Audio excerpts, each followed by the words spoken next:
Terima kasih Mas Sardiansa. Assalamualaikum warahmatullahi wabarakatuh. Selamat siang dan salam sejahtera untuk kita semua.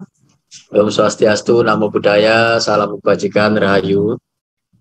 Yang kami hormati Saudara narasumber Ibu Anita dan Ibu siapa lupa tadi saya dari Riau ya.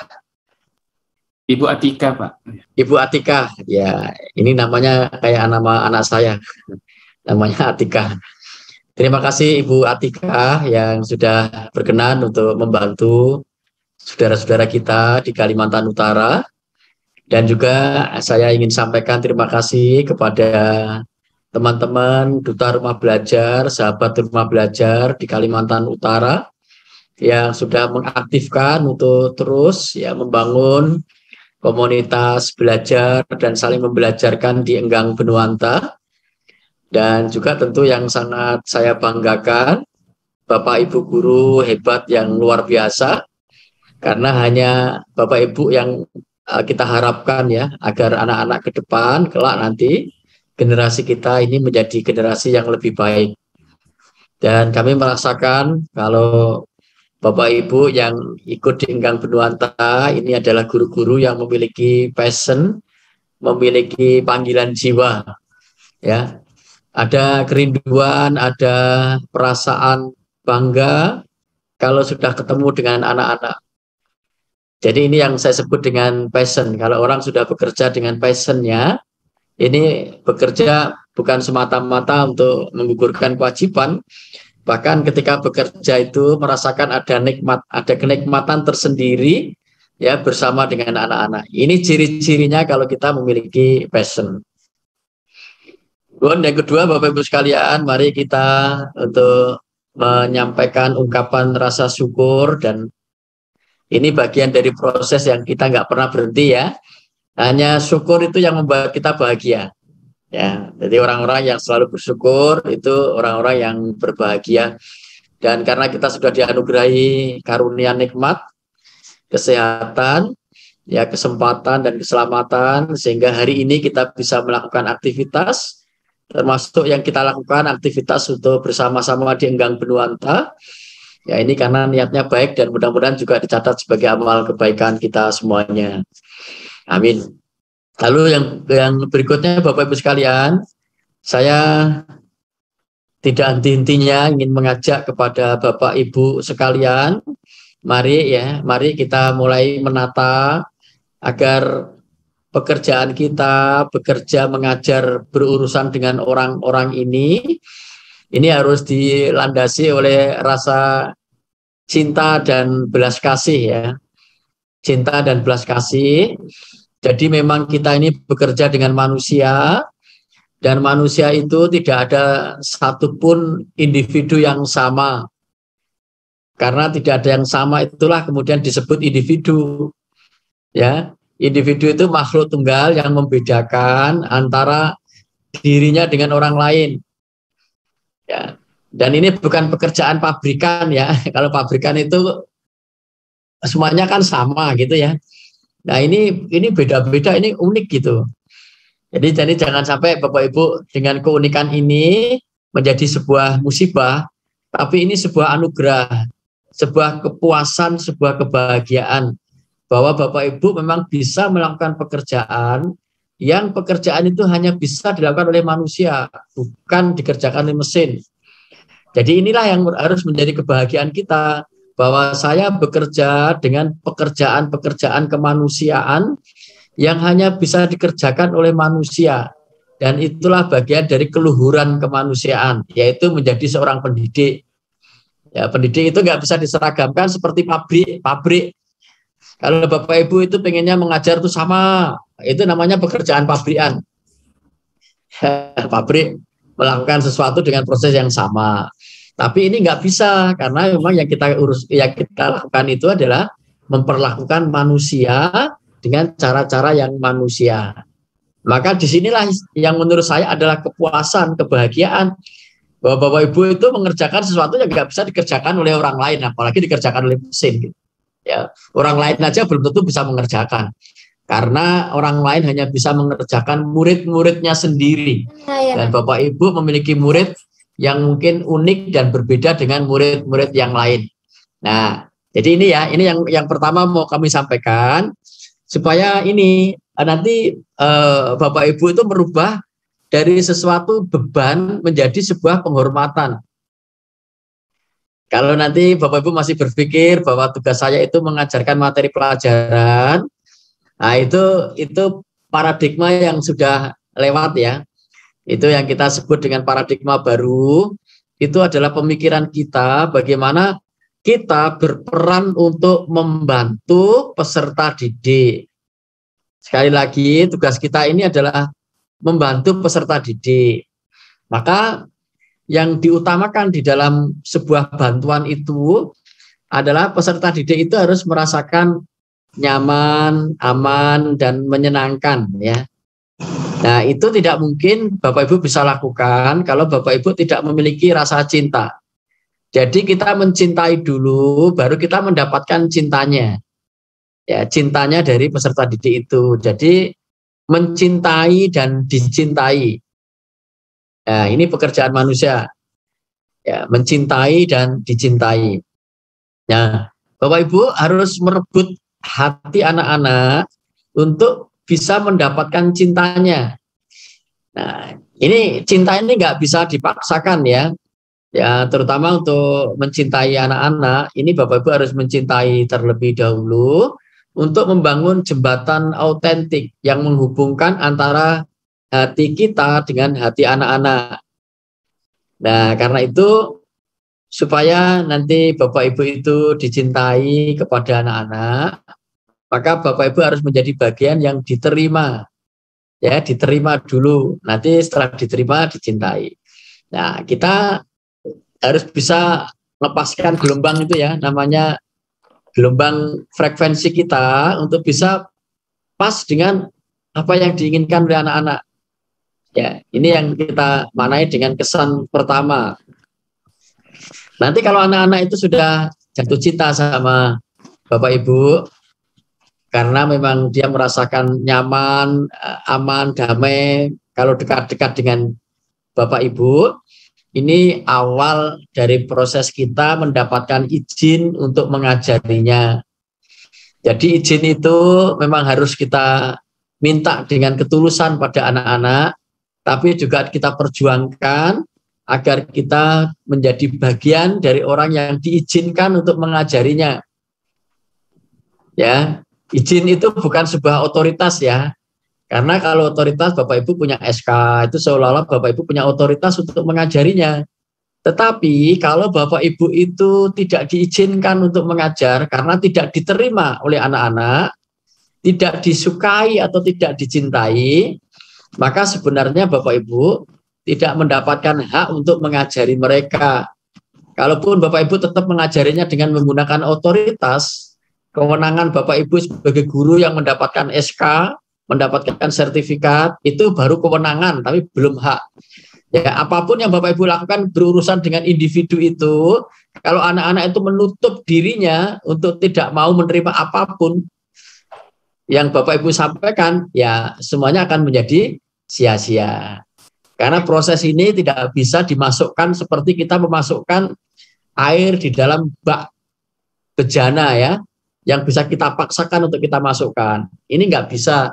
Ini harus mendapatkan izin agar anak-anak membuka pikirannya, membuka hatinya, lalu kemudian dia bisa menerima semua saran, semua pengetahuan yang Bapak Ibu ajarkan. Kalau semuanya masih ditutup, ya semuanya akan balik ya, tumpah atau kembali tidak akan masuk di dalam diri anak-anak. Nah, ini sebenarnya yang mau diharapkan di dalam kurikulum merdeka Bapak Ibu. Ya, Bapak Ibu harus memiliki pemahaman bahwa yang diinginkan di dalam kurikulum merdeka itu bukan pada aspek konten materinya.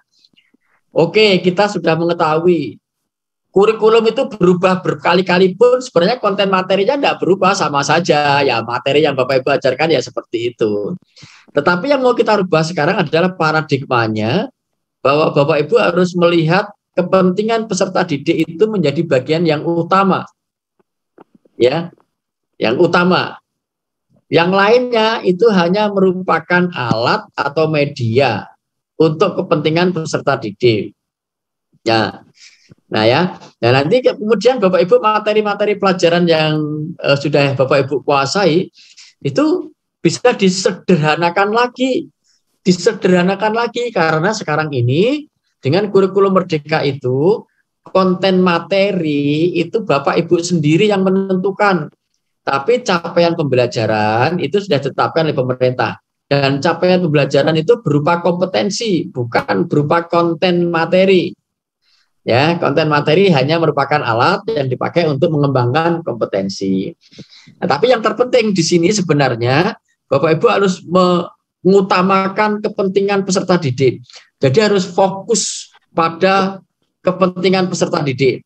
Karena kita melihat kepentingan peserta didik itu yang utama, maka yang harus dikuasai oleh Bapak Ibu adalah pemahaman terkait dengan peserta didik kita. Ini yang kemudian kita maknai sebagai asesmen diagnostik gitu ya. Asesmen diagnostik itu Bapak Ibu mengenali peserta didik yang ingin Bapak Ibu didik itu untuk bisa mengetahui kondisi awalnya. Umpamanya ya, yang terkait dengan non akademik, umpamanya anak ini pemalu. Bagaimana bisa membantu supaya anak didik ini punya keberanian. Anak didik ini kalau ngomong tidak runtut, ngomongnya putus-putus. Bagaimana melatih anak-anak untuk bisa ngomong secara runtut. Lalu secara akademik misalnya ya, anak ini belum memahami tentang perkalian. Nah sekarang bagaimana membantu anak itu menguasai perkalian. Dan bisa jadi anak-anak masing-masing itu berbeda antara satu dengan yang lain. Tetapi tugas kita adalah meningkatkan kemampuannya supaya deltanya itu terlihat antara sebelum dididik dan sesudah dididik gitu. Nah ini makanya kemudian proses belajarnya tidak harus seragam, tidak harus sama. Dan Bapak Ibu juga mestinya kita kalau mengajar dengan hal yang sama itu terlalu mudah gitu. Ya, terlalu mudah karena itu bisa dikerjakan oleh mesin. Tapi kita mengerjakan sesuatu yang unik, yaitu kita mengerjakan sesuatu yang khusus berurusan dengan manusia, di mana masing-masing anak itu berbeda-beda, ya, gitu. Nah nanti Bapak Ibu jangan membuat sebuah kesulitan, misalnya, Pak kalau begitu saya harus buat perencanaan yang jumlahnya 30 seperti itu. Enggak harus begitu. Ini menyulitkan diri Bapak Ibu sekalian. Cukup saja Bapak Ibu memastikan apa kompetensi yang mau kita capai, lalu siapa anak yang perlu dibantu, ya. Nah, anak-anak yang perlu dibantu inilah yang harus menjadi fokus perhatian kita. Itu ya. Nah, karena prosesnya pakai asesmen diagnostik, pasti kita akan memberikan bantuan kepada anak-anak itu yang berbeda-beda. Sehingga kemudian muncullah yang dimaknai sebagai pembelajaran berdiferensiasi. Ya, pembelajaran berdiferensiasi ini nggak mungkin kita lakukan kalau kita tidak mengetahui kondisi awal peserta didik. Jadi justru karena kita tahu peserta didik itu kemampuannya berbeda-beda, maka pendekatan yang kita lakukan kepada anak-anak itu berbeda-beda. Itu maksudnya seperti itu Bapak Ibu. Ya. Jangan lagi nanti Bapak masih berpikiran kami harus menuntaskan konten materi. Enggak ada. Ini enggak ada ketuntasan konten materi, enggak ada. Jangan membuat sesuatu yang menjadi beban bagi Bapak Ibu sendiri, tapi fokuskan bahwa yang paling penting adalah membantu peserta didik. Sehingga kalau prinsip kita membantu, pasti anak-anak itu mestinya lebih suka, lebih ceria, lebih bahagia. Karena prinsip bantuan itu menyenangkan, meringankan, menyederhanakan. Gitu Bapak Ibu sekalian. Nah, ya nanti disitulah kemudian anak-anak itu merasa mendapatkan perlakuan karena dia tidak harus kemudian belajar dengan hal yang sama dan dituntut menguasai kemampuan sama seperti yang dikuasai oleh teman-teman lain. Tidak harus begitu ya. Nah nanti di situ anak-anak itu akan tidak merasa terbebani, lalu dia merasa nyaman, dan Bapak Ibu guru juga tidak perlu merasa terbebani karena memang anak-anak memiliki tahapan perkembangan yang berbeda-beda. Sehingga dalam proses belajar itu sebenarnya bisa maju, bisa mundur, maju, mundur, begitu. Ya, ada yang lambat, ada yang cepat, nggak apa-apa. Ya, asal Bapak Ibu tidak merasa terbebani, semua harus sukses dengan ukuran yang sama, pasti Bapak Ibu akan merasa bahagia. Jadi mereka kesuksesannya itu adalah membantu agar peserta didik memperoleh kemajuan belajarnya. Mungkin ngomongnya nggak lancar, menjadi makin lancar, ya. Mungkin dulu pemalu menjadi lebih mandiri, lebih punya keberanian. Mungkin dia nggak bisa menghitung operasional perkalian, sekarang dia sudah mulai, ya, dengan pengalaman-pengalaman belajar yang ada di masing-masing rumahnya. Misalnya ketika kita menghitung perkalian misalnya, itu kan hasil dari sebuah penjumlahan. Berapa jumlah keluargamu, ya, jumlah berapa kamar yang ada di rumahmu, apa saja yang dia bisa dilakukan itu. Nah, sehingga kalau kita bisa menemukan itu, nanti kemudian menjadikan proses untuk belajar. Ya, temukan bentuk-bentuk segi empat yang ada di rumahmu apa saja, bentuk lingkaran yang ada di rumahmu apa saja. Coba kamu bisa membuat ukuran untuk menghitung keliling lingkarannya, ya, dengan cara membuat itu ada tali rafia, lalu diputarkan, lalu setelah itu baru diukur. Kemudian setelah ketemu lingkarannya ternyata kelilingnya sekian, tapi kita baru tahu nilai diameternya berapa, jari-jarinya berapa, akhirnya ketemu jadi rumus nanti, ya. Tapi bisa beda-beda antara anak, beda-beda karena di rumah bentuk lingkarannya bisa beda-beda, dalam lingkarannya besar dan dengan kecil. Tapi semua akan menemukan kelilingnya berapa, diameternya berapa, R-nya, jari-jarinya berapa. Setelah itu ternyata bisa jadi rumus. Dan akhirnya semuanya sama rumusnya. Nah, ini contoh-contoh yang seperti itu yang menyenangkan. Ya, yang menyenangkan. Nah, kalau seperti itu harapannya nanti anak-anak akan tahan di sekolah. Mereka menganggap sekolah itu menjadi tempat yang menyenangkan dan tidak terjadi anak putus sekolah. Ini tugas sekolah, ya. Tugas sekolah menjaga anak-anak itu yang tidak sekolah bisa ditarik untuk ke sekolah. Setelah jadi anak di sekolah, dia merasa nyaman dengan hasil belajar di sekolah, maka tidak terjadi anak putus sekolah. Ini Bapak Ibu yang paling penting, ya. Nah, kalau seperti itu yang kita lakukan, kita sudah turut membantu pemerintah daerah dan membantu kebijakan nasional bahwa tidak ada anak usia sekolah yang tidak sekolah. Ini namanya angka partisipasi sekolah, ya, angka partisipasi sekolah.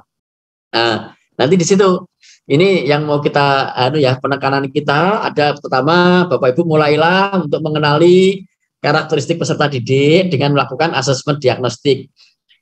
Ya, asesmen diagnostik itu tujuannya bukan untuk menguji, tapi untuk mengenali. Setelah kita mengenal, kita akan menentukan treatment apa, intervensi apa yang akan kami lakukan agar peserta didik mengalami kemajuan. Ya, kemajuan pada aspek kognitifnya, misalnya kalau Bapak Ibu di semester ini itu akan mengajarkan tentang apa, capaiannya apa gitu ya. Nah, kenalin dulu anak-anak apa yang perlu dia untuk mendapatkan bantuan dari kita.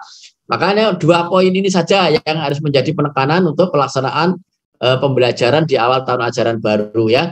Yang pertama, kenali karakteristiknya peserta didik, lakukan diagnosis asesmen, kemudian laksanakan proses pembelajaran yang berdiferensiasi, ya. Yang sederhana saja Bapak Ibu, tidak usah terlalu repot. Kalau Bapak Ibu masih belum menemukan lagi, sekarang yang paling mungkin untuk bisa dilakukan, menjadilah guru yang menyenangkan. Ya, awal-awal itu banyak-banyaklah tersenyum, lalu kemudian berikan sanjungan kepada anak-anak, sentuhlah dengan sentuhan cinta dan kasih sayang. Tunjukkan bahwa Bapak Ibu memang berada di pihak peserta didik. Tunjukkan bahwa Bapak Ibu memang ingin membantu peserta didik. Itu dulu. Nanti secara perlahan, ya, kita banyak Bapak Ibu bisa mengenali proses-proses yang ada di platform Merdeka Mengajar. Saya khawatir, ya, ini kekhawatiran juga yang disampaikan oleh Pak Dirjen, jangan sampai nanti gegap gempitanya kurikulum ini, lalu kemudian Bapak Ibu hanya melihat pada aspek-aspek yang ada di permukaan. Bahkan nanti jangan sampai Bapak Ibu lebih cenderung untuk semangat kurikulumnya daripada peserta didiknya. Ya, kita sedang berfokus pada peserta didik, bukan berfokus pada kurikulum. Kurikulum itu kita buat untuk kepentingan berfokus pada peserta didik. Jangan dibalik, ya. Jangan dibalik mengabaikan peserta didik untuk kepentingan kurikulum. Ini terbalik. Karena kurikulum itu dibuat untuk kepentingan peserta didik. Maka sekarang kita ambil yang akhir. Yang ambil yang akhir itu adalah peserta didiknya. Ya, kita mulai dengan akhir dalam pikiran kita. Mari kita mulai dengan bayangan akhir bahwa anak-anak itu terbayang di pikiran kita. Dia adalah anak-anak yang mengembangkan kemampuan, merasa nyaman, merasa aman, dan merasa senang di sekolah. Itu gambaran yang kita inginkan. Lalu bentuk tindakan-tindakan yang akan kita lakukan adalah tindakan-tindakan yang mendukung pada upaya terjadinya siswa-siswa yang aman, nyaman, dan menyenangkan. Ya, ini. Saya kira itu yang dapat saya sampaikan, dan dengan mengharap ridho dari Allah Subhanahu wa Ta'ala, mari kegiatan kita buka dengan bacaan basmalah. Bismillahirrahmanirrahim. Mudah-mudahan pertemuan kita, kegiatan kita diikuti dengan hidayah sehingga memudahkan kita dalam proses belajar, dan yang paling penting ya, kita mendapatkan hikmah dari apa yang bisa kita pelajari hari ini dan bisa memperbaiki tindakan kita untuk ikut mewarnai kebaikan di dalam lingkungan belajar kita atau lingkungan masyarakat kita. Mari kita buka dengan bacaan basmalah. Bismillahirrahmanirrahim. Terima kasih. Saya akhiri. Wassalamualaikum warahmatullahi wabarakatuh. Selamat siang dan salam sejahtera untuk kita semua. Om Swastiastu, Namo Buddhaya, salam kebajikan, rahayu. Terima kasih.